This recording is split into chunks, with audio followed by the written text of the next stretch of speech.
Anyway, so yamu adwo am akwa ba Adom TV so braso say the big agenda dwumadie ebre ofri sabre kopem se no nsia bebo na ne ede enkomo na ye die ye beko ocheman mu ekuo ba akudi kai ni ti ebe kire se nsem bi a omampani da John Dramani ma kafa achemfo ho se wanhwe amepache wa ene wonom ebra no se womma ocheman mu kura so oba bebo nto na se oba aba beton ne ho na eneyi kufufuro so ase yi omuti a omo asem a omo kana se da bi enye ne kwa soro no omampenda da John Dramani Mahama onyinani be mansin so mu ansa no ham obi antimi mra no ocheman mu na sansem no sei ena esitie yede mu nkyeremu ebebre wo se omampani bebu nani agudie koso no so ana sempo no owe kwampe be ofaso a obesisi one ocheman entem na mpo kuomienu ayi onti a wono etweapo ewo ne nsemi ho no esei ne kwakosie midi nana se empofo je Loving Life Chinese Clinic on madam management de yede bro frisa brei ekwa akopem se no nsia bebo a big agenda.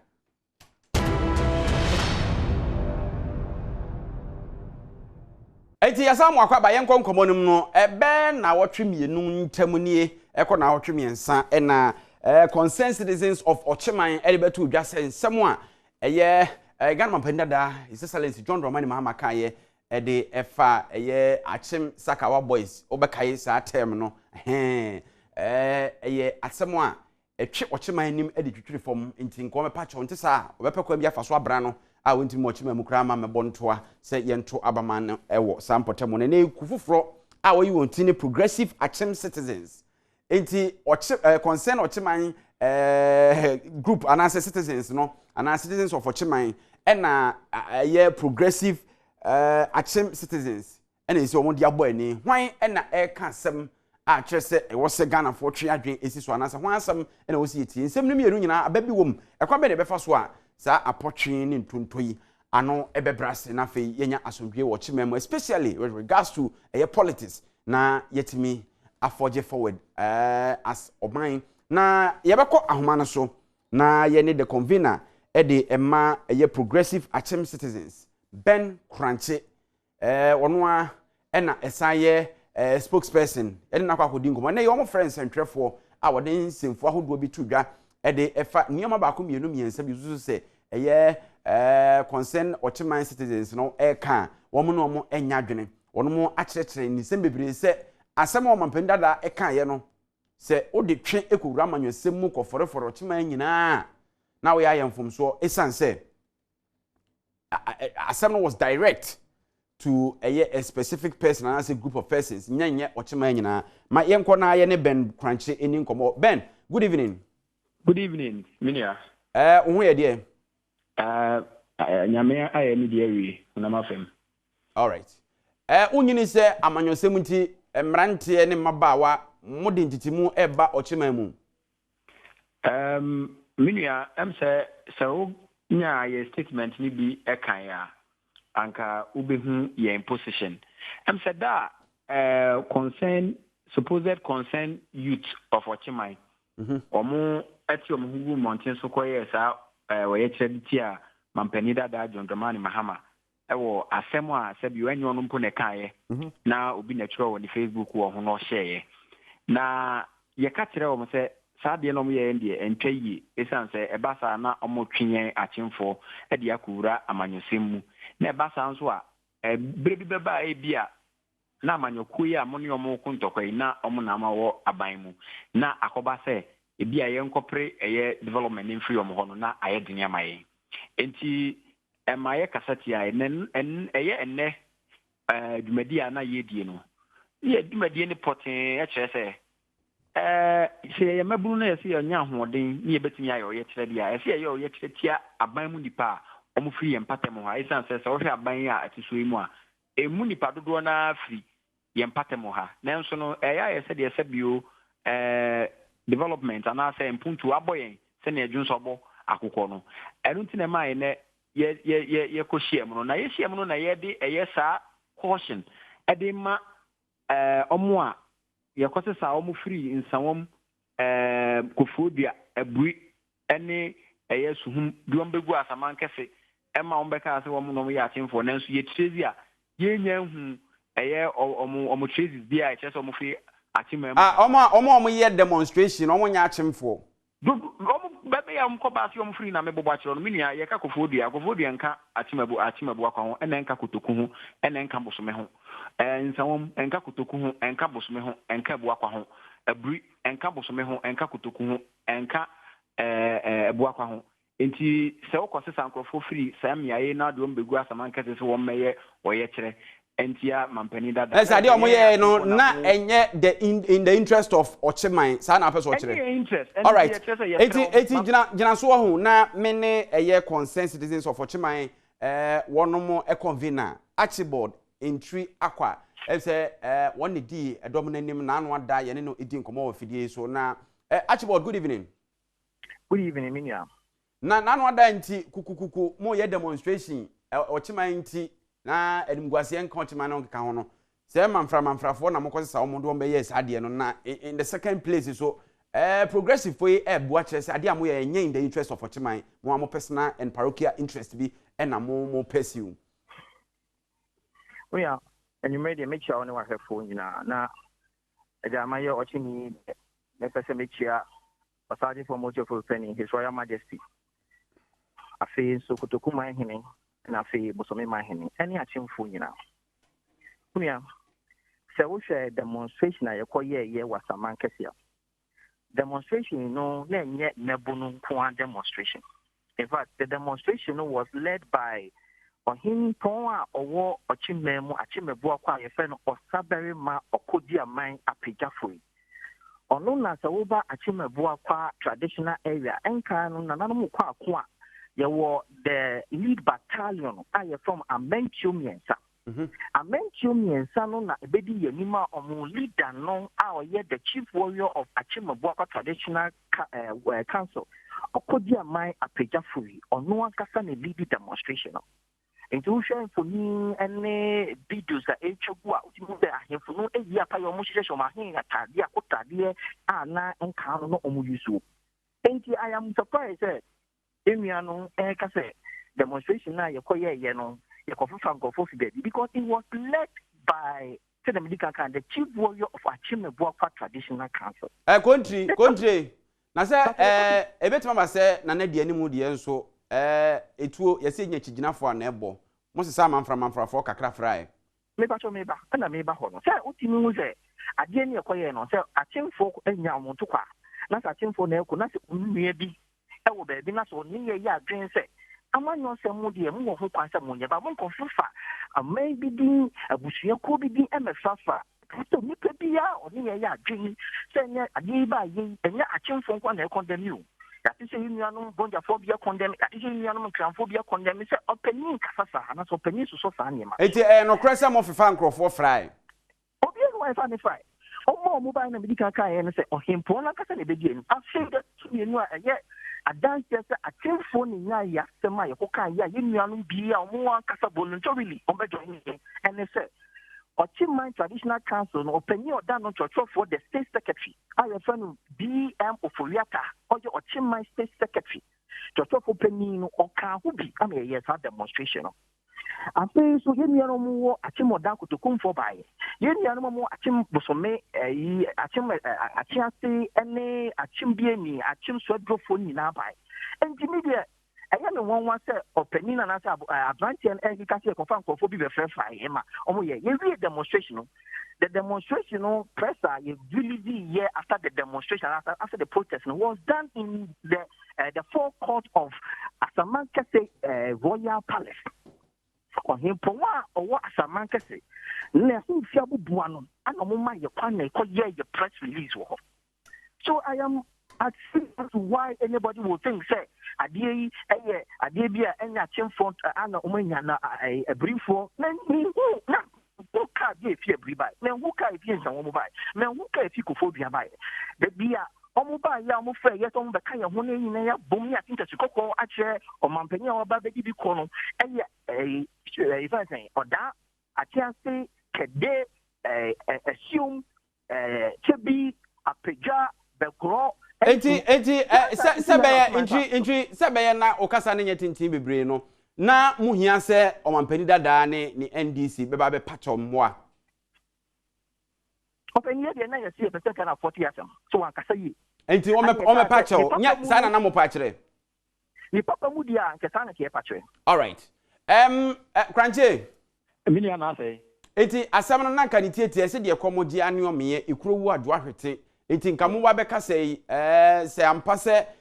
mo kasa in solidarity with the former president ana se mu gina nachi aka bibia abo na ebia asem no ketrema epa enye onu mpo ne kan obi ne kan mpo ena opostu yi akwan bi so na so support de nipa ne kan no enti etuo nkwatwere de etwere ye mpacho ne etuo nkwatwere de etwere de mo kan de sasa mo to mo ni mu nchini wana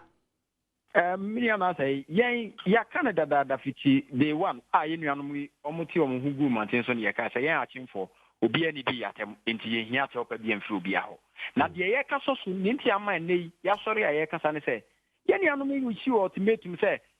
mampani da say sa ultimatum ni chema omu hia oni ne NDC e wa chema mu ha ba bia eso de ye pese ye ka che ye nuanom say ye yurodo yira da sem esan say Ghana ye wo mra e boy ho ban e na de to so bio bra na papa no ye eye mampani no oye development bebre e wa chi mem ha ma ebiso ye so ukoche bi a che bi water town water project onu no de ba ye oye bi wo kwa ben oye bi wo senase obaye community days near high schools ema ebi wo kusi ye atim kusi e wo ye denchembo district chese development of the ba ye no oche ma obi anya bi atimfo ebiso ye so endi adenti na ene de owo opposition ti no ase de ye be say ase ye tan ani ana bibi da bi onka bibi anti ayen eti Kranche na say o feel say oche hene twetwe for penny ene ye chief warrior ya obo ni din wonum nyina ye nipa sebi mprediasa enye oche man interest ni mo manyosem no mo ye sa na opa kire na say minuanom demonstration no mo ko ye no ye hunu nipa e kasa wase nyina enti say ye ra ye oche hene se wasoma ni state secretary opani DM for Riata se onko gina na nem e wo demonstration ase a enti papa no mfa eye oche hina no disam ntuja mini asabi ye nyan kwara nketenkete bi ne ye nam krum ha as our group it was hardly put together and as omu wobo ma no because of politics nti ena mo mbe yes ade no na yes na ntwa yie mutumi mpete yen against amanyokuo bi na oche na bi na amanyokuo ni ba ebenya tumi ana afi abeyent asema na abeyent awanta beda ye ne ntem na ye ntimi nkonkwaje eye de esese ye nsaka enu ntini ye kasa da bi ye de Adam mampani da wa ye ready so beba atimam ye 3 states ni nyina mu no ya ye krado ye besia no. All right Intri otemenka e ba so mo ase mi temi nua oti unua ne nka I think that no yesre asema na ka won se question abusa nka no ntimi nya no yie ye say Ochihine secretary aba abeka ye ho wasoma na hemfo aba abeka ye ho emebu ekokora emrewa ayatim de chikoko se ye mama nyosem ba won timi kasa Akyem sakawa nipa na obese wo kan o masem omo mudin bo makasa mo onye mama nyosem enye na wo ba ye wa watu na wo nua ye sacha bi o se enya se bi wo akubi na asie ana Akyemfo se mubu afu maybe openia or ye former president Yakodia Baby se Chebi is the headquarters of Galamsey Tebi Abuatina no yet chairman our Eastern region FDD or checking any the Eastern Regional House of Chief of them. And maybe Kwame Zoting as a Kumasi. Young Yanfi, and then need to put a demonstration and for Hene or Tima who be at the day attempt to 777 previous of the Manuchi from Yenemua and in Mushu. And I am, and maybe I tell you, I say, Master, and then it's the opinion would be or Chinabomata Cafe who you. It's not the Akyem and the Moja Mamma, some of the Moja Mamma, more for them who are moving a film. They say in Triwana, as one your man, yourself, because Unia Cranchit, some mum na moya man, yourself, no much that appear an anum, you be idiotrium, and Amode Ebrebrasso. Opening the first secretary on Nanamu in natural for penny no. County, a state councillor, and him for watching them over there 900 towns, cities, and villages. No, come who only no church for, and then you, and then you broke up a credit. But what I say, now we should numbers by him for doing him out for any nipa, and then if I can try to say, you know me and said because I have a press conference. You saw the numbers yourself. The nipa food, a timber food, food, but the so many food, a proper food, and that's what we are saying. Yeah, also on Pachoa. Yeah, I think that the Kenyan say, Ubaba say, baby, I hear Fiamau, not what the packet is. I want to say, oh, yeah, he feels a Sakawa. Ubaba say, near my Casa, no matter shower our two. Young man phones also only a Sakaway. It's yet the Kenyan say, that the Indian Kaino, that is a republic. What do you mean can't you be on my baby? But in terms of protocols, in terms of conventions, political parties, campaign, these are things that can force us to deliver. And that's what we are saying. It's not just Omanpenida that John Dramani Mahama, on the NDC, or Mamma Pacho Intino, on board Chimema, Monjo, my name, Sana Patre. It's an example of what say. I think for a year, on Kofo, Omuya to maintain so many free and some medicine. In fact, with someone here, in fact, the war someone had the Saka was the Sabi, Sue and the baby,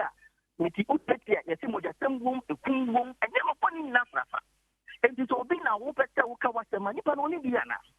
And now so many are you quite a domoba bemana. I don't know what time it did. Now you're cutting and telling you not to buy it and can fall. I'm gonna fall. It's my fall. I stand before them. What do you know? Yeah, can I say a tonta, Moma Santi Dinda, Moma and Clandinda, Moma Munadinda, Moma Akyem Dinda, Samonia Mamma Joseph. Mofayama for the 40. What you make us say to be a headquarters of Galamsey? What you make us say? I think for the country answer my money. Maybe this last question. Demonstration and Amoyeno. Na ochehini techiri. Hello. Demonstration amoye na anwa dan na ochehini etechiri. I do not speak for ochehini. The minimum say the state secretary of Ochiman Traditional Council, an official Oko Council, who an secretary, so he's the head of Ochiman Secretary. Metiasepa. So Oba in his own capacity and now say the position ukuta as the state secretary of the Ochiman Traditional Council, no. Ena obaye ena mpese me clear ho who on number which my friend Busam but the person what you can say but so na ye convenient nipa na ba na eden ya wudi nkomo kakra tu ba che se onimu no ho hwe no the person what you can say yeah can say the state secretary was present during the demonstration I say you wa himfo a omuda ko apo omuda no ye from mencho mienta a mencho mienta was present during the demonstration. These are facts that we know. Any other thing that you want to find out here, but my for maybe sound. I hear for about changing our way there. You really so the press release that we had, well, as a marketing here, on your Sabarima watching them now, we fear one and a press release. And all these things are indicative, say, and then Mabu Kwan and your master, and young Kwan and your master, and then one Kwan and your master, but not only Akyem or Chima bring Puna and your master. And Yakase, the proper one, but you say, Napato, not a 2 inch. Nothing drink or than a something. Crunchy. Go Crunchy. Uti asama unye Kenya. On shedan kana manyosem kwan so. Nananom ne ochema din ho asem e na waka bisisa abrei. Unhu bibia wo mu se bia e ho behia se etu kwa kotwere de etwere wa chopam na bibia akọ se de woka no sanse ebeye bibi soronko minim se de ye obesi describe ne de se omampani dada John Dramani ma beduro ochema mu na bia ontimi nko for pani ahemfie ana se nipa bia wo so hyehyia mo ontimi nhia mo bia mo maburo ne de bo akohia no agye no abababa abose edinachi de nanso bia empanifo se de ne onam ba bia obeduru bia no wotimi se hostu eye Deba of Chiefs efe oni nananom kasa ne ho keka ho no beduru ochema mu antimi anya sa enya de be ha mo mini ana say de di kan mami mbisa wasem bi say emisa masem kan wasem emisa masem kan wasem mini ana say mi tese mini ana ka asem bi se eye ono won kasa ma ochi hine ni state secretary na me pacha wo ayem bia wachichi wo ba bia na wo hu se eye atimebua kwa ana say atim ahemfo no obi atro statement say mama mpani mahama oma na ahemfi ana obi eni hono ma watro statement say oma na ahemfi ana obi eni wa waoda ne say oma na ahemfi me see me nua no me ye amanyosem e na omo ye esan say we nya de edikan a obi I refer to atemfo ye wa ha ya year 2009 owura kwabna ata Kennedy no ye campaign spokesperson the man anado e 2008 election mu or refer to nkrophobia no mo I surrounding another woman in Lucy 2008 about one. Some way at mafia. Sometimes na minu no mo himfa. Ana Dr. Kennedy the ondo yem pipi ninti na ndey kana sema enye ye na na. Ana se Mr. Mahama o ye NDC ninti na ndey se ye kana sema. Oni atim ni na gina about 20 ye kana sema na. Minua wenye de edi kan obi ayusu tribe bidin e wa manyosem mu. Na de ye kana se Owura Mahama onye ye boni bia. Obi eni wa wo sre an apology and asa osre e chopa efri ni ho nyame nua no mu ye ya sede omo sre chopa efri Owura Mahama ho Owura Mahama onye ye boni bia onidi obi atem onye mfumso bia bra no wa ban mu anu ye mampani no wampa pa mu wanka se wenum ya chenfo wenum ye sentimi mfa development enko ho ana de se fata o no memfa nko ho na se menua be kasa na Miss Owura Mahama sama aba Facebook post a obi na yeye e no no share ene ye kan wasem na afi okotwetwe NDC for omo chairman bi ene Owura bi a no wa Ashanti region asem dia bemu de eno de emfa hansia sabre na Owura kwa mizu e kan na asem no ade na sabre no man demonstrate ene de den necessary yes yem pese omo de atim din e ba ko bata manyo se mo no mo pitching against political party bia yes obi a oba atimemu bia na se amanyoni bia oba atimemu bia no we are be subjected to your critical scrutiny and I say you be judging by the content of your manifesto. Nanya say obi akokase ye kase ye keka nsem a ye nuanu ma wa ban no bi so akeka fa ye tribe nka ye bi hu a ugidi se ka ye mampani ko betini kura ko ba bi akwa ye campaign na all right emfa so ni sa ne man so enti ye be sere wom se ukoko dina ya saman kase ehin ni palace anim na koye o press release there and our press conference there no it doesn't take away anything Ben Kranche ma me na wase na me na entry akwa enso so ase entry akwa concerned citizens of Ochiman one more convener na afei Ben Kranche enso so progressive Akyem citizens enti ekoni mienu no obi agina de ogina ye bere bia society body hono befa ne mo ebo role for penny ahemfi ne bisa se nye bia nananom omo hwe omo penny da anim anaso omo penny anim ahwe bidi nana say ampofo ejei loving life Chinese clinic one madam and the big agenda jumedi ebro ye mo sinyam yar mo chene beto aso